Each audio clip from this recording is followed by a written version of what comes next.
Assalamualaikum. Ada setengah pihak mendakwa Nabi Nuh AS telah lama berkecil hati dengan kaumnya, dan ini terbukti menurut mereka apabila baginda meminta Allah menurunkan bencana yang besar ke atas kaumnya.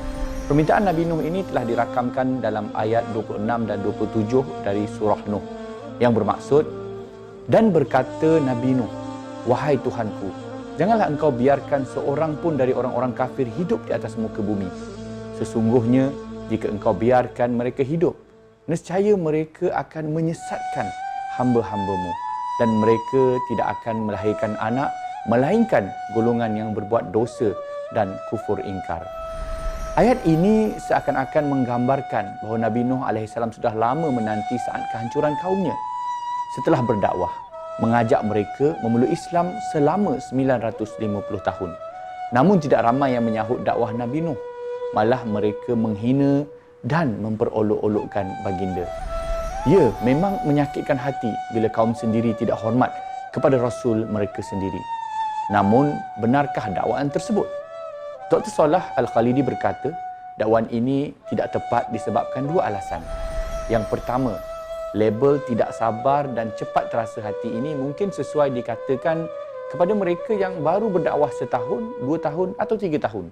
Kemudian, apabila manusia menolak dakwahnya, dia mula marah-marah dan melepaskan geram melalui doa. Ini baru dikatakan tidak sabar dan cepat terasa hati. Namun, ini tidak wajar dikatakan kepada seorang Rasul yang sudah pun berdakwah selama hampir 1000 tahun lamanya. Andai benar Nabi Nuh sudah bosan dan makan hati, baginda tentu sudah lama mendoakan azab ke atas kaumnya sendiri.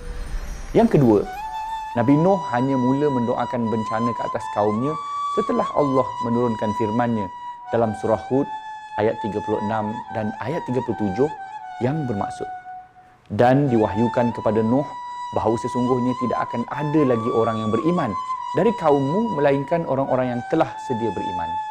Maka janganlah engkau berduka cita terhadap apa yang mereka lakukan, dan buatlah bahtera dengan pengawasan dan panduan wahyu kami, dan janganlah engkau merayu kepadaku agar menolong kaum yang zalim, kerana mereka adalah golongan yang akan tenggelam, yakni dalam banjir yang besar." Setelah berlalunya peluang hampir 1000 tahun untuk beriman, Allah Subhanahu Wa Taala menyatakan waktunya telah sampai ke penghujungnya. Allah memaklumkan kepada Nabi Nuh bahawa tidak akan ada lagi orang baru yang akan beriman di kalangan golongan penentang.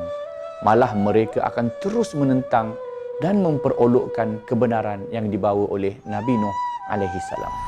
Maka dari saat inilah Nabi Nuh berdoa memohon kepada Allah agar membinasakan terus seluruh kaumnya yang ingkar.